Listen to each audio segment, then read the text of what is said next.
25শে বৈশাখের দিনই কোচবিহারে দেখা মিলল জীবন্ত রবীন্দ্রনাথের। কি রয়েছে আসল বিষয় জানুন। আজ 25শে বৈশাখ। এই বিশেষ দিনে বিশ্বকবি রবীন্দ্রনাথ ঠাকুর জন্মগ্রহণ করেছিলেন।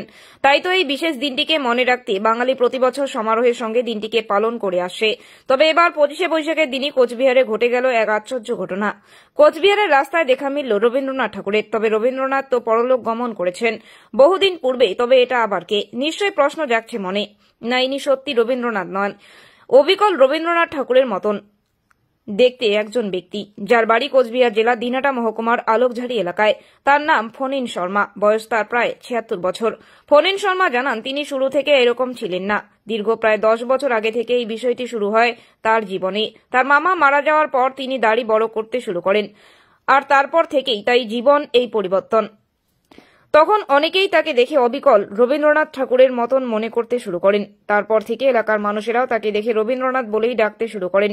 যদিও এই বিষয়টি তিনি বেশ উপভোগ করেন, তবে তিনি সামনাসামনি কোনোদিন রবীন্দ্রনাথকে দেখেননি। এছাড়াও তিনি রবীন্দ্রনাথ ঠাকুরের মতন লিখতে জানেন না। তবে রবীন্দ্রনাথের সম্পর্কে লোকের মুখে অনেক শুনেছেন। তিনি আরো জানান, 25শে বৈশাখের দিনে অন্যান্য বাঙালিদের মতন তিনিও পালন করেন জন্ম জয়ন্তী। তবে তিনি কোনো অনুষ্ঠানে অংশগ্রহণ করেন না। একবার এলাকার কিছু ছেলেরা তাকে রবীন্দ্রনাথ সাজাতে চেয়েছিলেন, তবে তিনি বাড়িতে না থাকায় সেই সুযোগ হয়নি। তবে তিনি এভাবেই ভালো রয়েছেন। তিনি রবীন্দ্রনাথ সেজে ঘুরে বেড়াতে চান না। তার ছেলে শিবু শর্মা জানান, দীর্ঘ সময় ধরে বাবাকে এমন দেখতে দেখতে অভ্যস্ত হয়ে গিয়েছেন তারা। যদিও বাবার এই রূপ দেখতে তাদের বেশ মজাই লাগে, তবে তার বাবাও এই বিষয়টিকে বেশ অনেকটাই উপভোগ করেন। তবে রাস্তায় এই ব্যক্তিকে চোখে পড়লে যে কোনো মানুষ রবীন্দ্রনাথ বেঁচে উঠেছেন ভেবে ভুল করতেই পারেন। আপনাকে দেখতে অবিকল রবীন্দ্রনাথ ঠাকুরের মতো। হ্যাঁ, মানুষ বলে তাই আমিও হয়তো করি। আপনি কি রবীন্দ্রনাথ ঠাকুরকে চেনেন?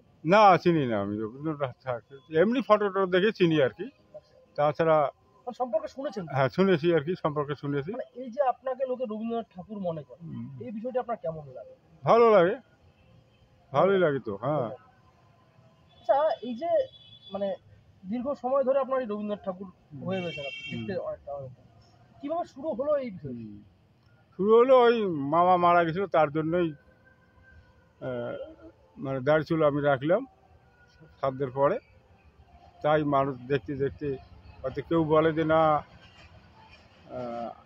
হয়তো বাইরে যাই সময় করতে গিয়ে আমি একবার কাটছিলাম, মানুষ গ্রামের লোকেই আমাকে চিনে না। হ্যাঁ, আমাকেই জিজ্ঞেস করে যে আচ্ছা তোমার আরেকটা ভাই এইরকম ছিল, গেল কোথায়? বলে না, সেই ভাই তো আমি। বলে না না, তুমি না। হ্যাঁ, ওর পরের থেকে আবার আবার ফিরে রাখছি। এইরকম মানে করতে করতে চলছে আর কি আমার।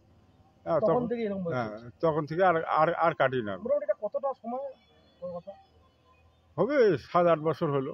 হ্যাঁ, দীর্ঘ প্রায় 7-8 বছর ধরে আপনাকে এইভাবে রবীন্দ্রনাথ ঠাকুর হয়ে রয়েছে। আর লোকজন কি আপনাকে রবীন্দ্রনাথ ঠাকুর সাজানোর চেষ্টা করেছে? না না না, কেউ করে নাই। হ্যাঁ, এক জায়গায় করছিল, তো সেই জায়গায় হয়তো আমাকে পায় নাই। পরে ওখান থেকে তো আমি চলে আসছি, তখন থেকে বাড়িতেই আছি আর কি। সামনেই তো 25শে বৈশাখ। হ্যাঁ, রবীন্দ্রনাথ ঠাকুরের তো জন্ম যে দিনটি সবাই পালন করে। হ্যাঁ, পালন করে। আপনারাও কি করেন? না, আমি কোনোদিন করি নাই, এমনি আর কি যতটুকু শ্রদ্ধা করার তাই করি। হ্যাঁ। ওই দিনে কি আপনার ডাক পড়ে কোথাও? না, কোথাও ডাক পড়ে না। ডাকেনি কেউ? না। রবীন্দ্রনাথ ঠাকুর কবিতা লিখতে পছন্দ করতেন, গানও লিখতেন, বিভিন্ন সময় ছবিও আঁকতেন। আপনি তো পেশাগতভাবে কি করেন? না, আমি আমি আমার ভিতরে লেখাপড়া নাই। হ্যাঁ, এমনি মানুষের মুখে শুনে শুনে যতটুকু পারা যায়। আপনি মূলত পেশাগতভাবে কি করেন? মানে কৃষি কাজ করি আমি। কৃষি কাজ করেন? হ্যাঁ। মানে আপনার জমি রয়েছে? অল্প কিছু রয়েছে জমি। আপনার জন্ম কত সাল? জন্মে তো আমি তো ওটা ছোটবেলায় বাবা মারা গেছে। জন্মস্থান তো হলো দিনহাটা। হ্যাঁ, এদিকে তো ছোটবেলায় আসছি। আপনার বয়স কত? 76। আপনার নামটা জানাবেন? ফণীন শর্মা।